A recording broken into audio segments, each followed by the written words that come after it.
Welcome back to the Next Level Show. We are back, all three hosts. I know last time you guys had to stare at my face on big screen, all just me. I didn't even minimize it. That's how much of an ego I have. I just let it be known that I'm just there, all me. Me. Like your preferred choice of how to do it. Agent Smith, me. All just all me. Oh wow. Yeah. No, but it was a good time. I think you guys this is like in future terms, but I hope you guys enjoyed the episode. Any comment complaints, you guys can obviously just direct it to me and leave me a bad review personally in my Instagram, not on the Next Level Show team. Linear time is a construct. Yes. It's all just it's made up. It's in the future and it's in the past at this exact moment. I wanted to make a quick point before we get into it, Mike, and I had to ask you what you had to tell us. But if you guys are new, if you guys listening to this on the audio version, we do have a YouTube channel that you can see our lovely faces. Go ahead and search us there, click subscribe, give us a little thumbs up on the video, show some support. We're growing the YouTube channel as we speak, and we're just trying to reach more people on the algorithm. Overall, I'm still figuring this whole YouTube thing out, but yes, go ahead and check it out if you haven't already. But if you choose to continue to listen to the audio version, I'm not even mad. I get it. I like it too. So I just wanted to make that point. We just want you to pay attention to us because we're all needy. the time. Just yes. me. This. I started a program I'm going to be a guinea pig for one of our trainers, Tyler. He's a exercise science degree holder. And he is mostly coming from like a powerlifting background. And he's like, I want to try my hand at writing like a hypertrophy program. I'm like, okay, cool. I'll be your guinea pig. And so we're doing it together, kind of at separate times, but together. And it's based off of 1 rep max percentage, which I've never intentionally done before. I mean, obviously we don't do sets of 8 to 12 at 80% of our 1 rep max, but I've never done it intentionally at like 40% or 50% or 60%. You just kind of go and see how it feels and RPE that bitch, basically. His solution to hypertrophy, coming from a powerlifting background, is 10 sets of 10. Oh shit. I did 10 sets of 10 squats, and the last 4 were pause squats with barbell with 40% of my 1 rep max, which isn't that high, but 10 sets by of then 10. Yeah. And then same thing with bench press. And I'm like, what the fuck, dude? How much time rest period? Oh, he doesn't have that indicated. I'm just taking as long as I really need. I was taking maybe like 90 seconds. I wasn't really timing it. I was just recovering, getting my heart rate back down. I did it at 40%.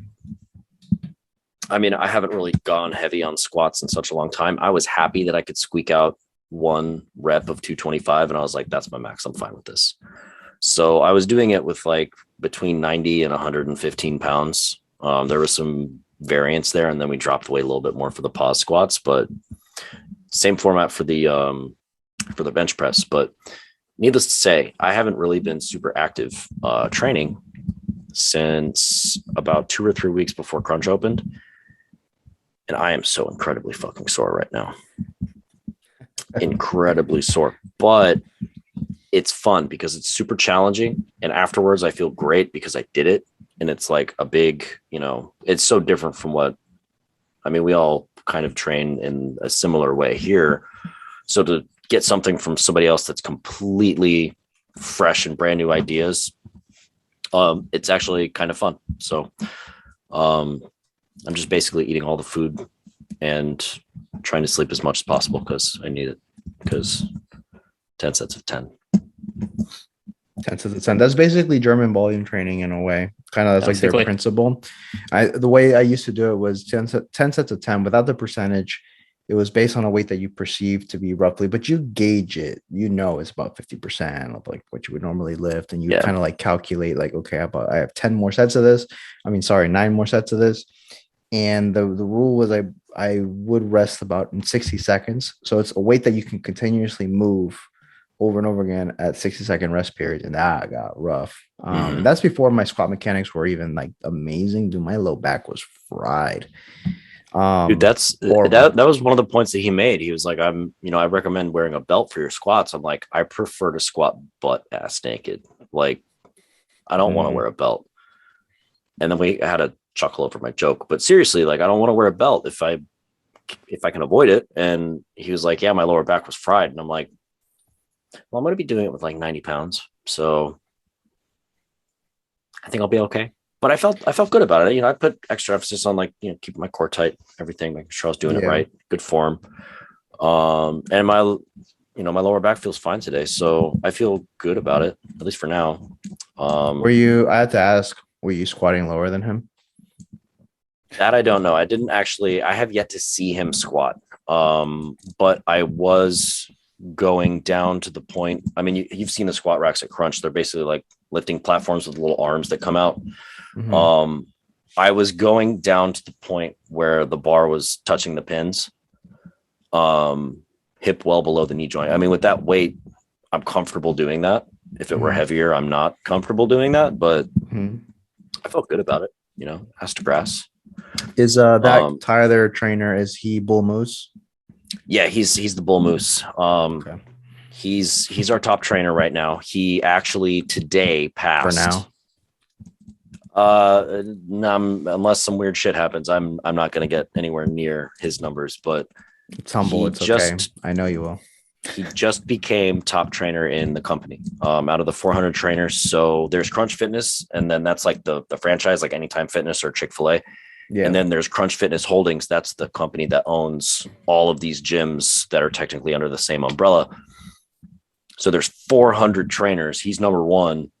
I'm fighting with some dickbag named Daniel for the third place. So third place, fourth place, third place, fourth place. Yesterday, I left at third, and then today I got back in and I was at fourth. So it's literally that close. Is that the number one location? Because if it's the first and the third in the whole company are in the same month, probably we have like, I want to say we have like 5 trainers in the top 10 right now. But we're all brand new, filling our books. Tons of people super excited. Like, it's kind of fish in a barrel at this point. Like a lot of people are super excited, kind of, but still, kind I mean, like it's still, you got to still put in the work, and it's still, of course, impressive to be number one and number 3 in the entire company. That's why I'm going to be interested in the next couple of months, how that unfolds. And that's why I say I'm not impressed yet. Yeah. And I have faith in Mike that he will become number one, because Mike understands longevity and how this longevity game works. I don't know about Bull Moose. I'm not throwing shade at Bull Moose, but I know Mike, and I taught Mike, and I know Mike will do better. This is the argument that I had, because there was this guy that was like trying to beat me at any time, and this was only at a scale of about 40, because the gyms are smaller, they're more boutique style, and it was 8 gyms total for about 40 trainers. But the thing is that we didn't go based on monthly, we get based on total income for the gym. That was how I think you guys have like a mix of different credentials and stuff. But for us, obviously, this guy, he just came out of nowhere and started just getting this high revenue. So he surpassed me for a little bit, I think for like a couple of weeks. But I was like, it's okay, because I understand how to play the long game. Yeah. And this guy out of nowhere just collapsed, because like he just started dipping, like if a bad stock just like started coming down. He was cool. I never had any we like chatted back and forth, and he never like threw any try to like jab at me. But I was like, my manager's like, dude, you gotta like sell more PT. And I'm like, it's okay. I'm still selling, and it's continuously going up, and my numbers always just kind of always trickled upwards. Because after a certain point, Mike, you're not going to be able to keep adding a bunch of new clients. It's just like physically impossible. So that's kind of, I was at that point that I could, if I really wanted to be really just about the number, but I knew I was still working on my business. And eventually he kind of just came back down where he had to be. And I just kept riding the wave for about 2 years being, number one. So it's just, it was funny. Mike will take on Bull Moose. What's your nickname? What's I don't have a nickname. We have 2 mics, and we have 3 guys that are bald with beards. So if somebody comes up saying, I want to sign up with Mike, they're like, which one? And they're like the bald one. And they're both bald. And the one with the beard. And they're like, they both have beards. No, hold And on, they're hold like, on. are they like beard or is it like beard? And they're like, oh, it's like the beard. And they're like, okay, Can you give yourself the nickname at work, Thor? I can try. No, you can be Kratos.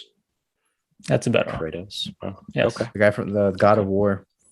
I have a joke going right now with the assistant PT manager that I'm the assistant to the assistant PT manager. So the AAPTM, but I digress. Yeah, right now we're all just trying to push big for the grand opening the first month because we want to hit the record sales first month gym thing. And then from there, yeah, it's basically just like figuring out like a sustainable number. And it was funny because I did have a one-on-one with my manager, and he was like, what sort of income goal do you have set for yourself? We have an Excel spreadsheet where you put in all of your clients, how much they're paying, when they're leaving, blah, blah, blah. It'll give you a projected income. That's awesome. And I'm not going to tell you what my biweekly paycheck is going to look like, but I will tell you that it eclipses my total monthly bills by quite a lot. And I was like, honestly, dude, that covers me for the month and a little bit of next month, or it just makes me save money or buy a bunch of shit for Oliver. Maybe it puts me in an STI.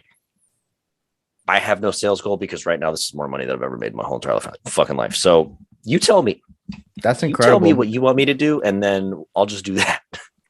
Super happy for you, man. And I always had contemplated before I had left. I think if I had had the option to potentially have an opportunity to become like a PT manager. So that's what I kind of wanted to do before I left anytime, is just being able to oversee the other 30 something trainers. That would have been an option that I think I would have wanted to take, but obviously Crunch was still not going to be there for about 3 years or so. Yep. And then the other gym, they had offered me a potential position, but I already heard some, I didn't like how they were doing things as far as like the pay structure. So that's the only reason why I ended up going solo at that point. But I definitely feel that there was opportunity for me to learn more of the business element from a different style, like a big gym. So that would have been fun to be just battling it out in there and just kind of having that friendly, competition, sales goals and, all that. But that's awesome, man. I'm glad to see that, one of us is doing it and you're doing great. Honestly, it's super cool. I love that gym. I love the people that work there. I was really nervous more so about the environment, the atmosphere. And everybody's super cool, super helpful.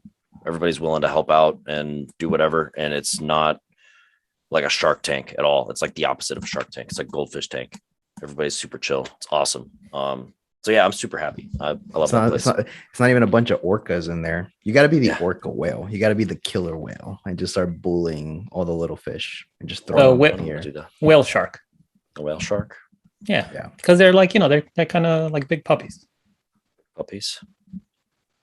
They're fine. They have no sharp teeth. They eat like shrimp. Oh, okay, yeah, that's like the filter feeder. Okay, yeah. With the wide. Why mouth. would they name that a whale shark? That makes no sense. It really doesn't. It's so hard to make Mike we always had this issue at any time that we try to make Mike aggressive, because Mike could give the persona that he is but Mike is super chill. So obviously the listeners know this, that it's just a humble man. Me, I'd be like, yeah, let's go. But yeah, I don't know. A backstory for you, Gabe, at Chico, did you ever have goals that you had to go against other maybe managers and other positions, or goals that you had to hit? Not really, because the way that the positions were structured of my team, it was more like just helping each other out. It just made more sense. When anyone needed help, we just all pitched in. No, of course. Someone was behind or nothing, but there was no either goals, like numbers to hit, or it didn't mean Gotcha. who completes this one thing or as many of these things as soon as possible. So there wasn't any of that. But no, when I used to sell Coca-Cola, there was, and it was always a constant competition of who's the top seller. But then it also came down to areas, which is why you go based on percentages from last year. Because if someone had a huge account that they've inherited for years and years and years, like Grand Central, Like if someone has a whole bunch of vending machines in Grand Central Station, they're going to just go through that like crazy. But it's how did you compare it to last year? How Yeah. are you doing now? Have you implemented any new positions, gained any new territory? Blah blah blah blah blah, shit like that. Gotcha. So basically, this is the backstory for Gabe of the time that he used to sell coke in I did sell New coke. York. That is true. Factually correct. That's big time right there. I didn't know that about you. I'm sure you could have guessed. Kind of changes the way I think about you. I'm not gonna lie. It's no, and I clarify, like, just so people know, it's like when we're talking about competition, it's never with the intention of being that person that like sabotages someone else for their potential. It's competition to like, you want to like, poke some fun, tease a little bit. Yeah. I did that when I was a new trainer at the gym, and we had my friend and we would poke fun at him. I was never like overly annoying about it, but I would tell him like, yeah, when I get there, I'm gonna be the top trainer, and I'm, you can be second if you want. And I make comments like that, and I was, and it was just more for fun. And the manager would kind of like, have fun with it as well with us. But at the same time, I never withheld information on stuff that I found that was working for me. I was always very like, hey, I've been doing this. I've been getting this result. Maybe you can try to implement here. I noticed this. Maybe if it can be helpful. And that's always my personality. When I'm learning something, I like to talk about it. And that's kind of how I solidify my learning. Also to prove, maybe is this something that can work for others, or was this lucky, or what was the other things to take in consideration? So just so people know, there's difference between, being competitive and in a healthy way, and being competitive in a very like insecure, scarcity mindset type of way. We've made episodes on like, you can't have that type of mindset when you go into work or business. You have to have an abundance, because what happens, you start attracting other people that will also want to build you up too. The way I always looked at fitness is that there's not enough good coaches. There's a lot of coaches, but there's not enough like coaches in general for the amount of people that actually need help. So there's no need to be, there's not enough people to work with. Obviously you got to work and get clients, bust your ass. And especially if you're new, if you're interested in something like this, but if you have fun with it and latch on to people and help others and give when you can, you'll be fine. There's no one on the face of this earth that knows everything in a particular subject. By process of elimination, somebody knows the most, but they don't know everything. So you should always, you can always learn. Like if you say, oh no, I'm going to hold all my secrets and I'm not going to show you exactly how to do something for whatever the hell it may be, you're going to come to a point in time where you're in the position where shit, what do I do here? Or how do I do this? Or you were in that position in the first place.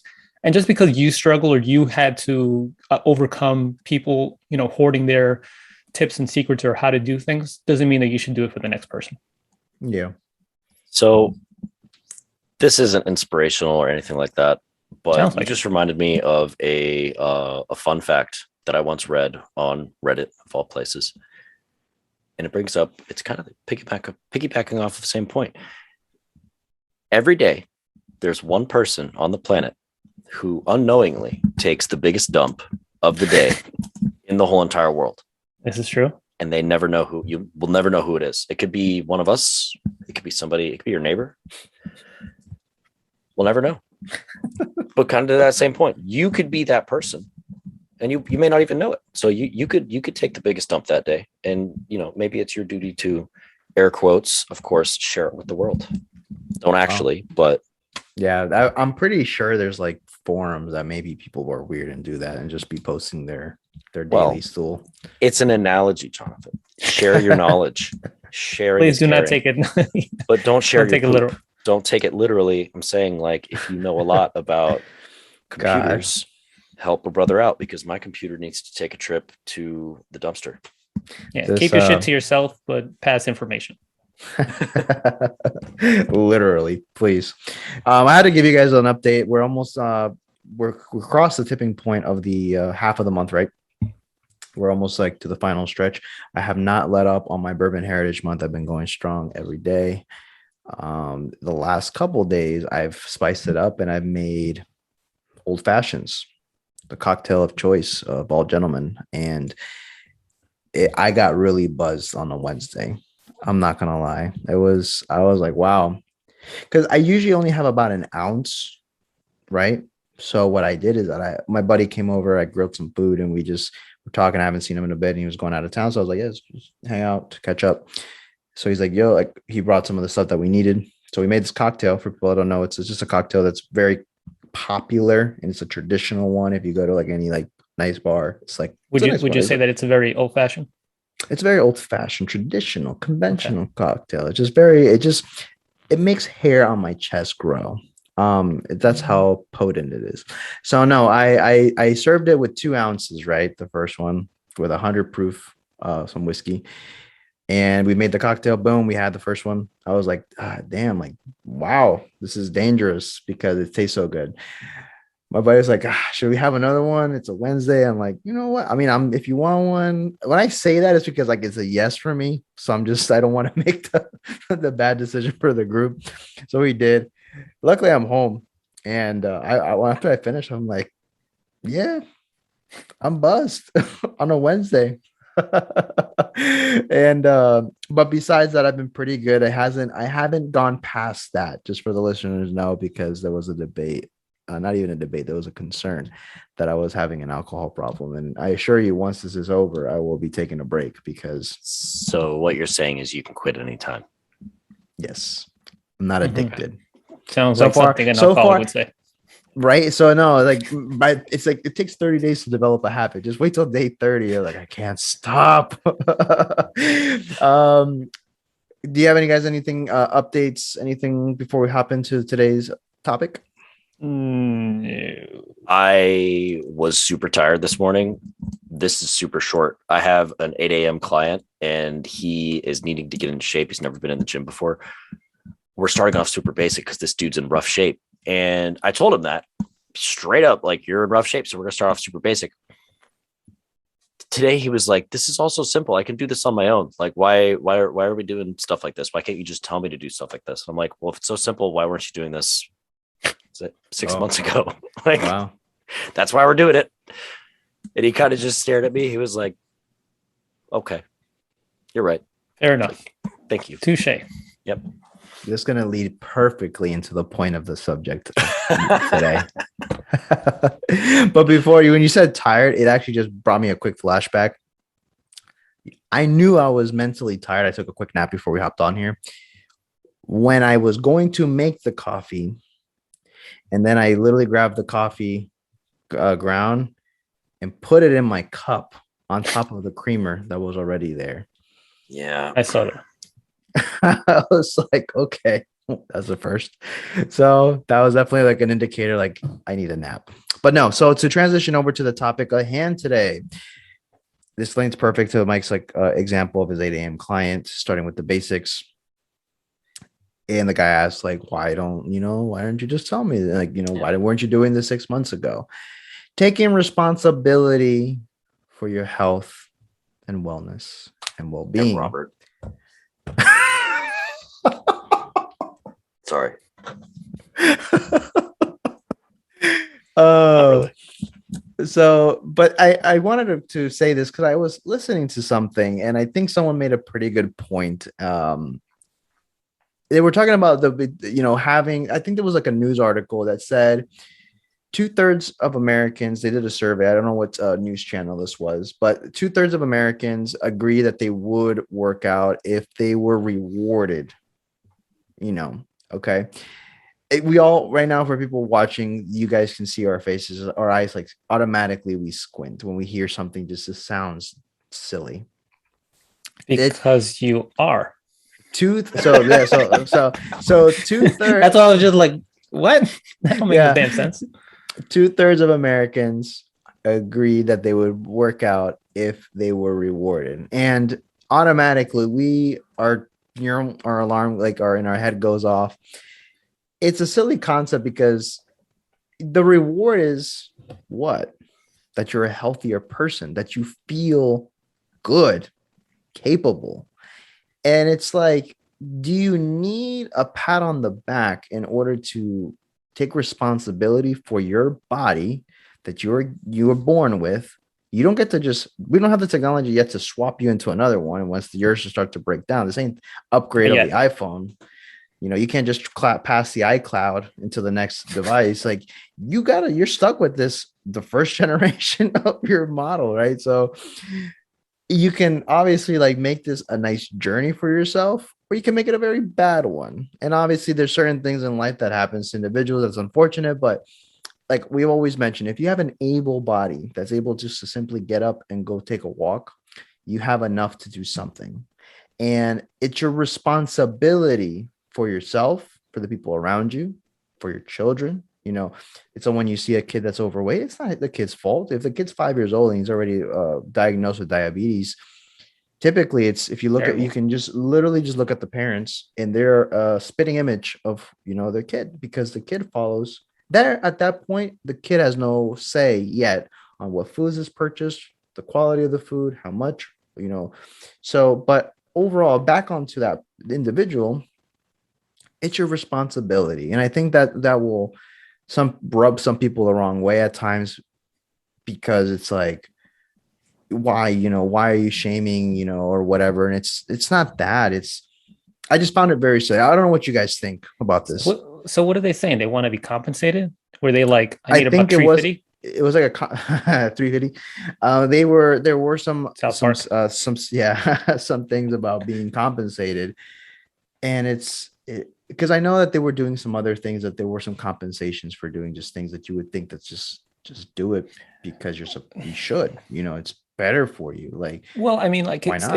It is kind of common for you, if like, let's just say you're signed up to a health insurance, and they say, well, if you go to sign up for, get a wellness check, you get like, X amount of dollars or a certain amount of money off of your either deductible or compensated in some kind of ways. So perhaps they were referencing that. And most, jobs, they do offer this. Like if you say, I go to the gym, or you have a membership, then you're compensated in some kind of way. So I don't know what they were referring to. I mean, I made the face because it's obvious that you are.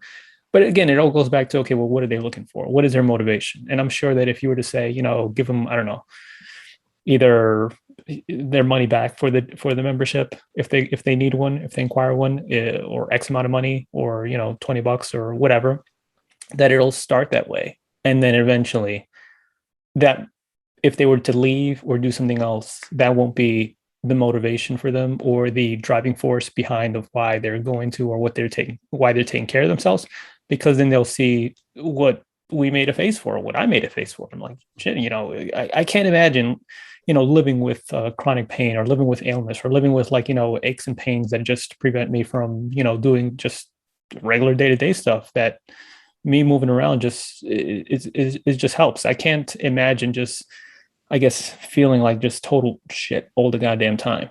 Yeah, dude, this actually like aggravates me on a cellular level, because it's you like, okay, in theory, you want to get paid to go and work out or gain some sort of compensation or whatever that compensation may be. That is a very short-sighted mindset, where you technically exercising, taking care of your body, keeping in a healthy state of mind and physical body, you are going to be compensated long term when you don't have to pay for heart pressure medication or blood pressure medication and heart disease and all these other big ass issues that come up. You won't throw your back out trying to pick up your 17-pound child because you can deadlift 315. You're taking care of yourself, and it's like, it goes back to that saying of like, you take care of yourself or somebody else will take care of you at some point. Like, you will be compensated for this when you're 80 and you can still move around freely, and you don't need to be in a caregiving home because you exercised your whole life. Like, that's your fucking reward. Like, so here well, totally agree with you 1000%. But I guess just trying to see it from someone else's point of view. I mean, this is us talking because we know the benefits from this. So think of someone who's saying this, they don't know the benefits of this, right? What if I were to tell you, hey, for every book you read in a month, they'll give you $5. How many would you read? I bet you, like, none of us are reading enough, or as much as we'd like to. So, and then you have someone out there that is just saying, what do you mean you don't? I do it all the damn time. So, I mean, I can kind of understand where they're coming from because this is someone who's just not doing it. Once they start, we know that they'll see the light, or they'll understand, they'll get it, pass it on to the next person. But I guess from someone starting out, I don't think it's a terrible option or something, because money's going to be spent regardless, as far as insurance wise, right? Yeah, sure. Whether I mean, whether for medication, like you mentioned, for care. So I mean, it's not a terrible idea. so the way I look at it, it's like if it takes you some type of compensation to take the initiative for your own well-being, it's not like I get the book analogy because, but at the end of the day, it's an external thing. It's something It's that's just well, not. it's just an It's example from someone I who's not in our mind space, or knows where we're coming from. correct. I know what you're saying. But at the end of the day, you're talking about the daily vessel that you're walking around, your meat suit, whatever you want to call it. It's the body you have to walk in this life with, right? So if it takes that type of motivation, I think that it's already the mindset going into it's already like incorrect. Like Mm-hmm. you're gonna fall short if you're not, because we know that genuinely working out, getting in shape, building some muscle, losing fat is a very long process. This isn't a very short term thing. So I think that the mindset of getting compensated already puts you in like an instant gratification mode subconsciously. So you're going to be more likely to maybe just fall off and say, screw it, it's not even worth it. And you're attaching the the benefit onto the wrong thing. When Mm-hmm. you go into it and you actually invest and you do certain things that you're looking at, you're coming from a different perspective. You know that already that I'm going to do this, and you as a trainer, you lay it out for this person like, hey, it's going to take, you didn't get there here in a couple months or a couple weeks, or even for some people on the other end is like, you didn't get here in a couple of years. This was a long process, so it's going to take us some time to reverse this or to get you to your desired goal. But once the person starts connecting these dots throughout their journey, their mindset's different, but there's no dollar amount that they're waiting for, or free credits at, I don't know, something we can attach something silly to this. It doesn't matter the example, but your mindset, I just feel when your mindset is, you come at it from a good place, it's different. Also, these people weren't I don't they just said this, right? Now take the Mm-hmm. percentage, that's 2/3. Let's say this. Now let's even take it even further. I think only maybe less than a third would actually go through with it, Mm-hmm. realistically, because Yep. when it comes to action, a lot of us say like, we know, hey, I mean, if I wake up at 5 in the morning and I have a couple hours in the day to like do things, we know that the motivation, once the time comes to do that thing, it's different when you are there. When it's time to actually do the thing, you're like, Yep. yeah, this reward sounds good, but this feels so much better right now. Like, I'm gonna just stay in bed a little bit longer. I'm just gonna keep postponing that.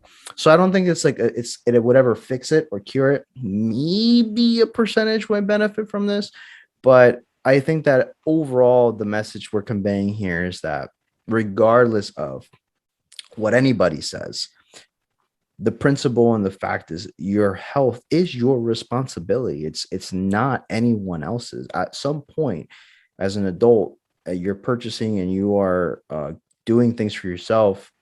It is your responsibility what you do, and that's like anything in your life. So here's while you were talking about that, I realized, I guess, a big flaw in that whole argument would be of compensating would be, well, how much, what's the dollar value? Is it a Mhm. percentage? Because if I were to tell you, hey, go get healthy for $5, some people would be like, well, fuck, shit, I'll do it for $5. Some people do it for 20. Some people say, Mhm. nah, you need to up that number, a hell of a lot. yeah. Add a So couple Amateur zeros. numbers. exactly. So it's like, would you step on stage again? Depends. If they were to tell you, I'll give you $1,000 a month. If they give me $1,000 a month to compete, shit, I'll do it. That's what I'm saying, right? Someone else might be like, nah, it just ain't worth it for me to just adjust what's going on or what I'm doing. So there's a number for And, everybody. and not even because like I'm gaining that much monetary, I can make that up with like, less work. Um, but I think it's just cool. It's like there is some type of incentive. I wouldn't be gaining much from it for the amount of money I would have to invest in it. So I'm not really winning financially.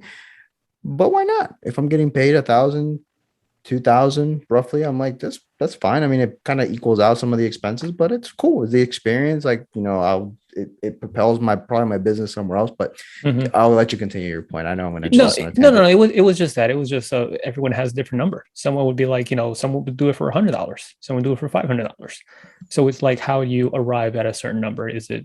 I don't know how that would come into place. And then you kind of think of it, well, if it's not keeping people invested or engaged, then is it really worth it? Well, and Go ahead. Sorry, I also, just on a side note, did you notice that he actually doubled your investment on him stepping on stage there? He very sneakily snuck in, like, oh, if you paid me $2,000 a month, like, I know, I caught it. I know. This kind of just reminds me of like, I'm coming for you, Bull Moose. It's kind of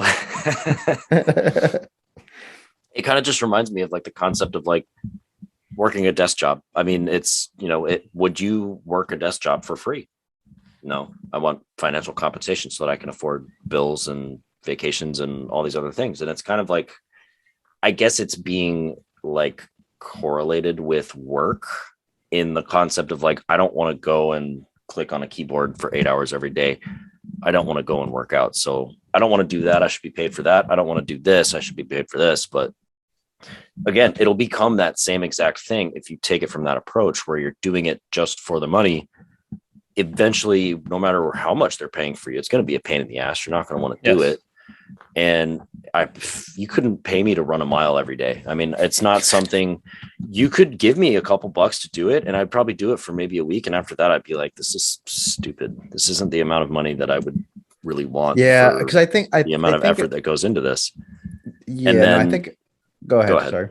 Well, I was going to say, and then you just kind of extrapolate that out to like, okay, now you have to eat well and you have to exercise 3 or 4 times a week. And we're going to pay you this much to do this. And you're going to have fun while you do it. And then it's creating this sort of thing of like, I'm doing this for money.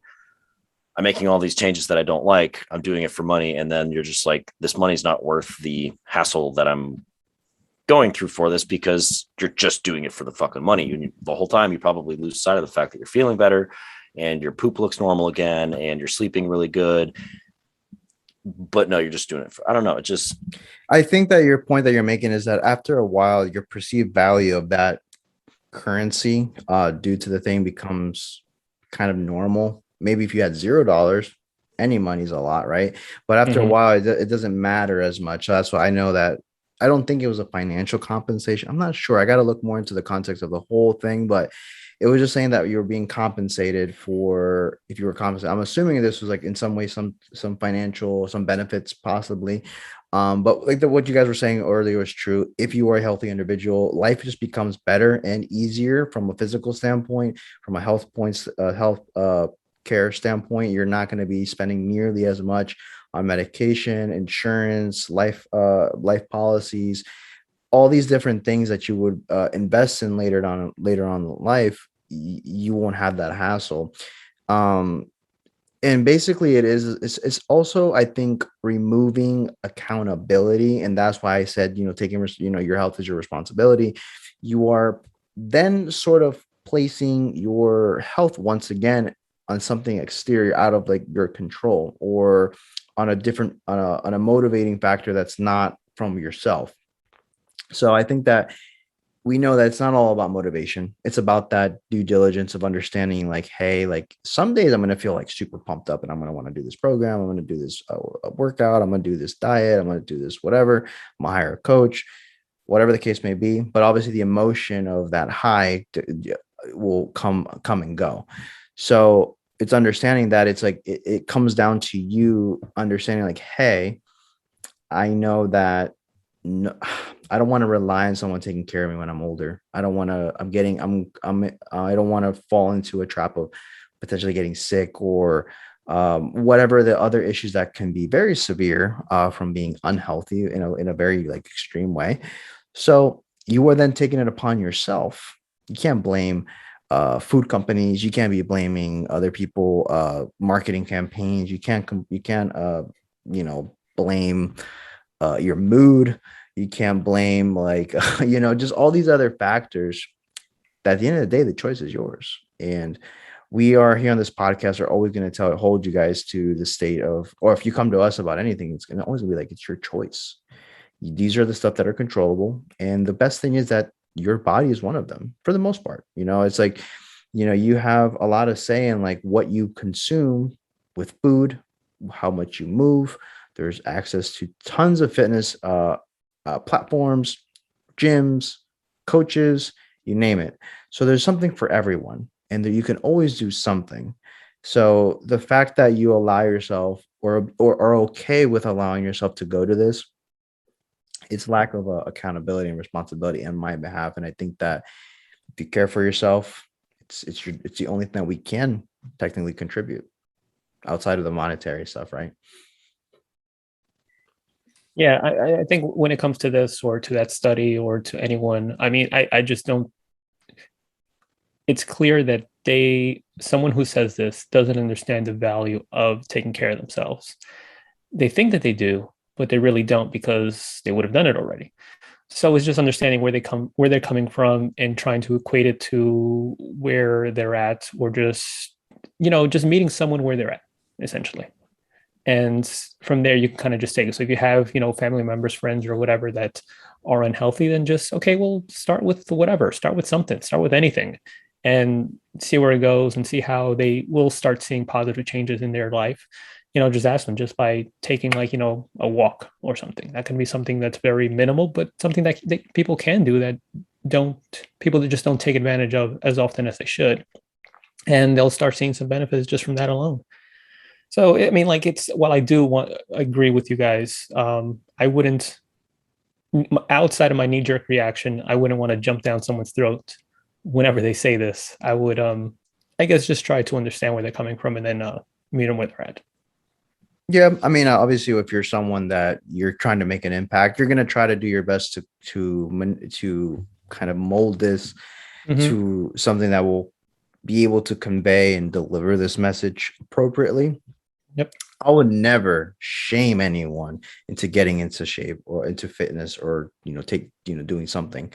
Like I said, on different occasions, like I have family members that are overweight, close people that I know that aren't in great shape, and I'm not bashing them or making fun of them in a negative way, where I'm intentionally trying to hurt their feelings about something or bully them into working out.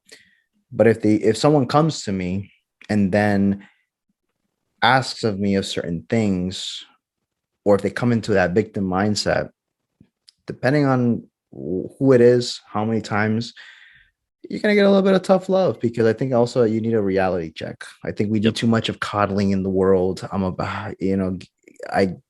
one of my biggest pet peeves.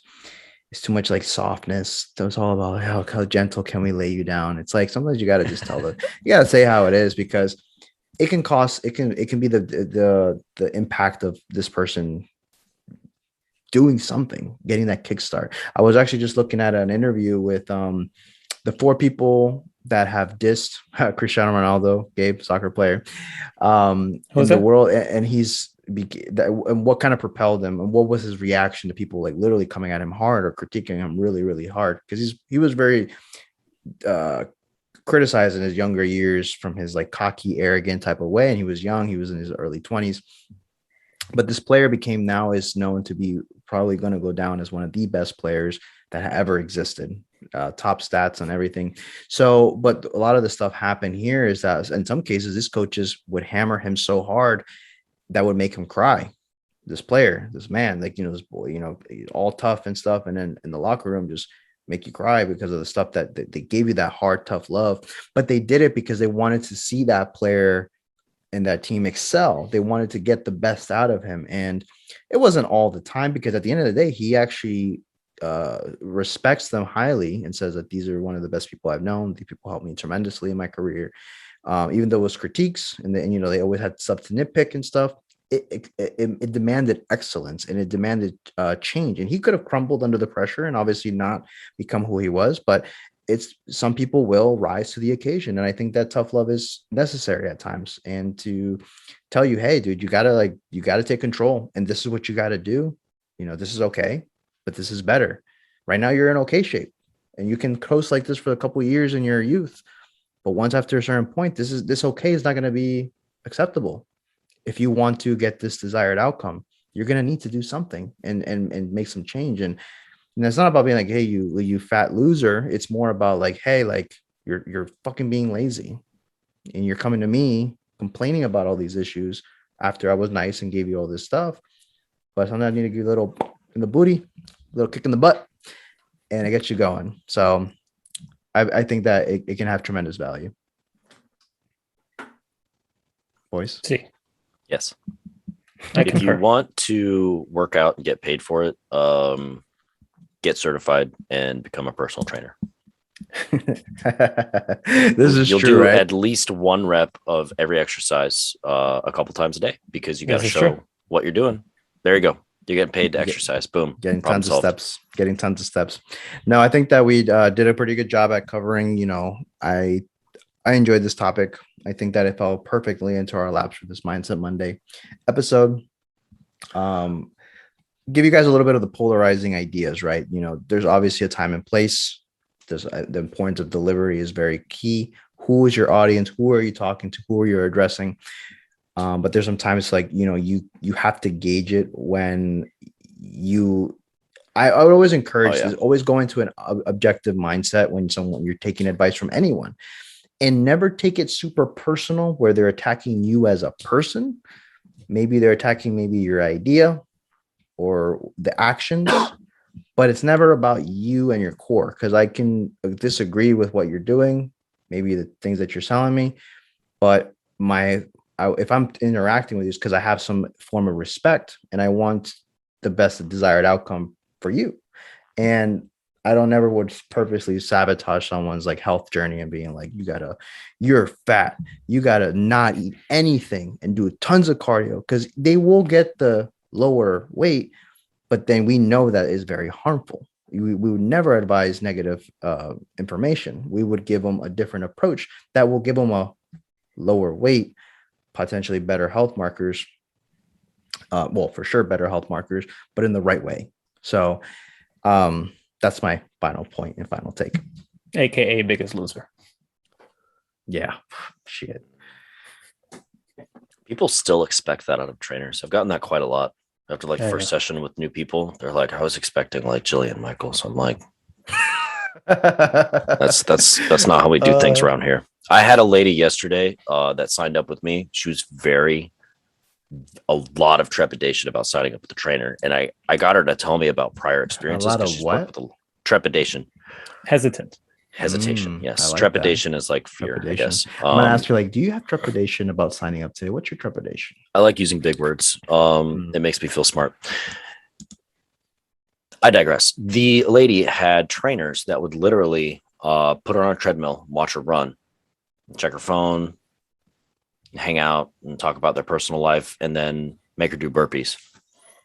And I'm like, that's a really lazy trainer that you have worked with. I don't like talking like shit about people, but no, we're gonna like talk shit. that's bad. And like, I promise you, I will never, like, if we have to do cardio, I'll tell you to do cardio. I'm not going to stand there and watch you do it and make you pay me to watch you do it. I will walk you up to the treadmill when our session is done and see you physically start. And then I'm going to go about my day, because you don't need a babysitter. But I was like, that's not how we do things around these parts. So long story short, she signed up with me, but yeah, different mindset completely. I mean, that's just a different mentality with training altogether. That's like people from Mars and people from Earth, as far as I'm concerned. That's a completely different kind of trainer. Yeah, a bad one. I have a very important question for you guys. Yes. What is brown and rhymes with Snoop? Poop. No, it's Dr. Dre. If rubber comes from rubber trees and sugar comes from sugar canes, where do eggs come from? Poultries. Wait, what? Poultries. You're so stupid. You would think eggplants, but no. I was like, you almost got me, and then I was going to say chicken, and then you said poultries, and that's good. I like that. There you go. I hate you guys. Listeners, with that being said, if you guys enjoyed this podcast, enjoy the information, go ahead and make sure to give us a 5-star rating and review if you haven't already. Also on the YouTube, you already know, thumbs up, subscribe to the channel so you don't miss any of the upcoming podcasts on video form. You can check us out on social media at The Next Level Show. My personal page is at John Olive Fitness. Mr. Gabe is at Prime and Glory. And Mike is at Mike Nellis PT. And until the next one.